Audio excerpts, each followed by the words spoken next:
Heart filled with worries, no more.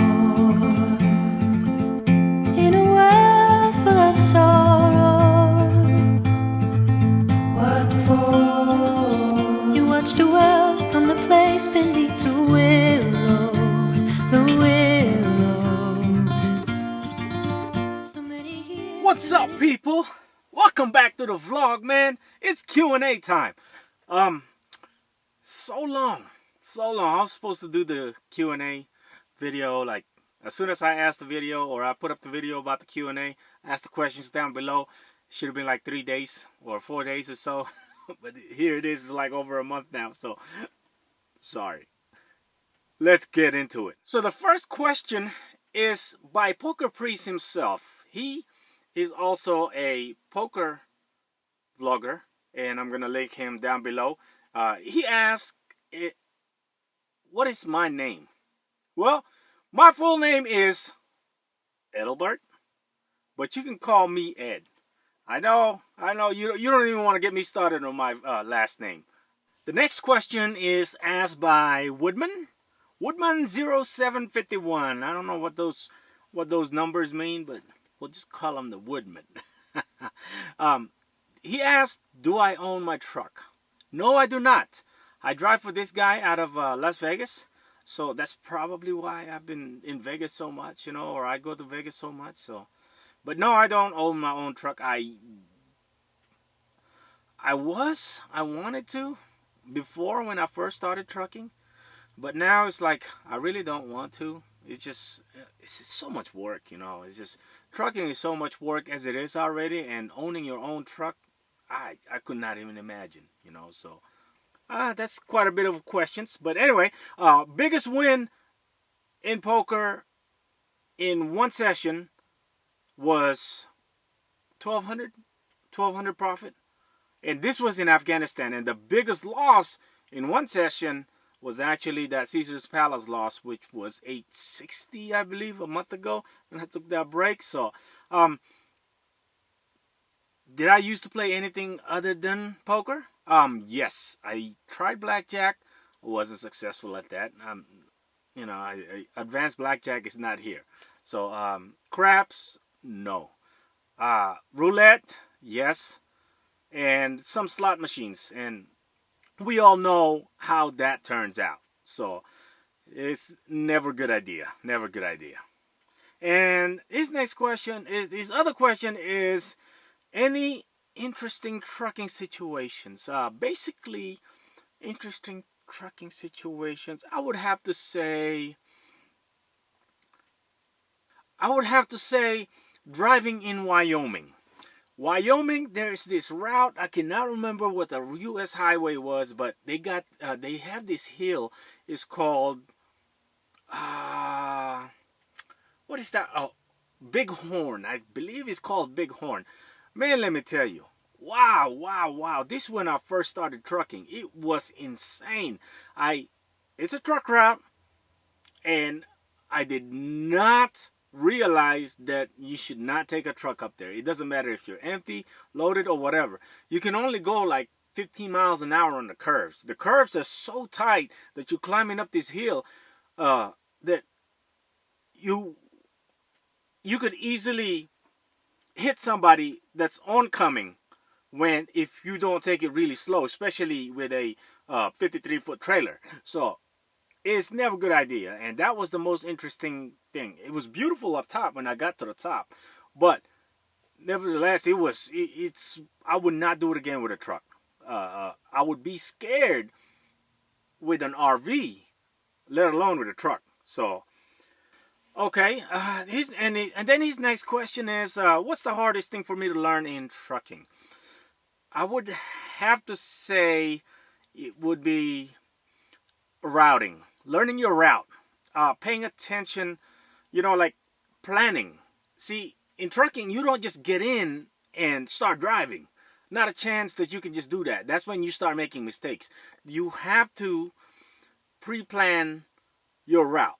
Okay, so at the beginning of the day, you have to figure out, okay, where am I possibly gonna stop for my break, and where am I gonna end the day? You see what I mean? So with that being said, you have to include all of your pickup times, delivery times, appointment times, and things like that. So it's not just jumping in the truck and just start driving. You have to plan your day. Scary moments. Have you? And he asks, have you had any scary moments while driving your truck? Yes, the scariest moments I've ever had was on I-70 in Illinois. It was, I want to say 2015. I want to say winter 2015. I was still driving a flatbed then. Maybe 2015. It was the early winter of 2015. So it was January, maybe something like that. Anyway, I was still flatbed. Flatbed is that it's just the open trailer. There's nothing on the trailer, and you have to secure everything yourself. You can't just stack everything and butt to butt it, because you have to secure everything, and every pallet has to be secured individually. So that's flatbed. There's nothing on there. It's just bed, and that's when you can put big items on there in the back of the trailer. So, but anyway, I was driving flatbed then, and I was carrying two trailers. So there's two trailers stacked on top of the bottom trailer. Okay.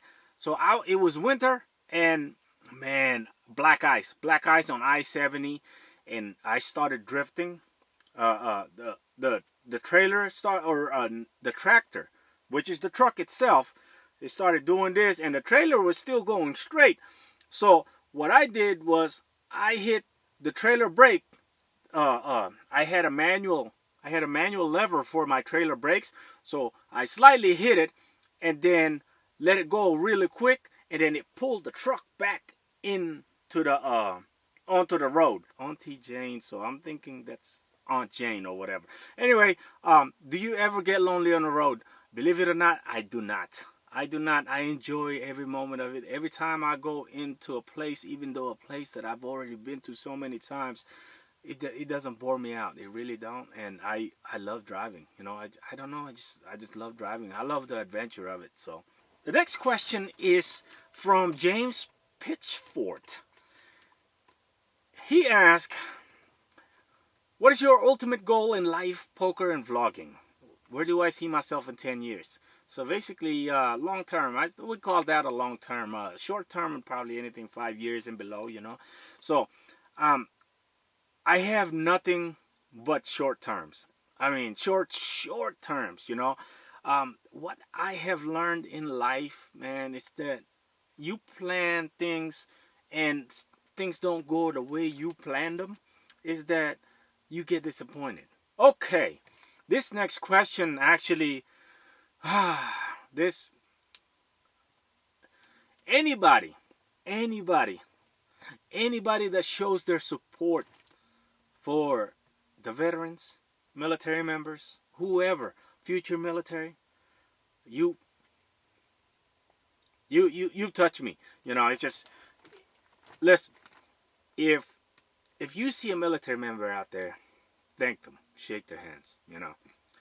Sometimes it gets old, but we still do appreciate it. We do. You're the reason why we have the drive that we do. So thank a military service member. Where's home? Home is where you make it. Isn't that off of one movie? Oh man, Joe Dirt. I don't know. It just, man, but it's true though. Home is where you make it. Right now, I have family members all over the place. So home, I have no idea. I couldn't tell you. Home is right here. Where I'm at is home for me. Would I like to go to the Philippines and live there? Absolutely, yes. Philippines is a lovely place, a wonderful place. And speaking of the Philippines, this vlog would eventually expand, and I'm gonna leave it at that. So next question. How The next question is mentally reacted. I like that name. That's nice. Mentally reacted. So, how old was I when I started playing poker? Believe it or not, I started playing poker in 2009. It was what was his name? The logger, man. The logger, Darwin Moon. He got me motivated into playing poker. That's when you just be like, wow, anybody can make it, and anybody can make it. So, and then I got hooked into playing poker then. So, how old was I in 2009? Oh, 29. I was 29 years old. So, yeah. Yeah, as a matter of fact, I was 29 years old because that was November. So, yeah. 29 years old when I got introduced to poker. And then I started playing poker for like 3 months straight from there, and then stopped altogether, and then recently started playing poker again when I started the vlog, like regularly, before it was like on and off. So altogether playing poker, probably, I want to say, not even close to a year, not even six, actually not close to a year, less than a year. So less than a year playing poker regularly. Not like full time, you know what I mean? So hours total, I couldn't even tell you that it's over 90 hours, maybe a little bit over 120 hours total. So not much at all. Next question. Next question is by Elizabeth Kelly. I'm going to put this in there because I thought it was pretty funny. She is a very, very caring person from what I can tell. She's always so she's always messaging, commenting and stuff like that, and I do appreciate that. And she said she asked, because this was 2 weeks ago, and then she asked, because I've been gone so long, like, are you maybe where you at? Were you in jail? So no, I'm not in jail, and yes, I apologize for disappearing.